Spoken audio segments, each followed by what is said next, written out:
Let's look at some basic beginner keyboard shortcuts. Now, a shortcut key is just a quick way to navigate within your file, open things and do certain actions. Make sure to download the file, the PDF file, from the resources section. The file is basically split into to do this and then press, which is a keystroke. You can close your spreadsheet, open up spreadsheet, go to the home tab, save a spreadsheet, copy, paste, undo, cut, create a new worksheet, print a file, make your text bold or italics, go to the page layout tab and remove your cell contents.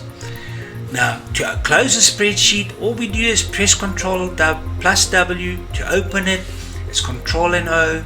To go to the home tab, remember the tabs from the menu, the ribbon is Alt and H. To save a spreadsheet is Ctrl S. To copy something in your spreadsheet is Ctrl C. To paste is Ctrl V. Undo is Ctrl Z. To cut is Ctrl X. To create a new spreadsheet is Ctrl M.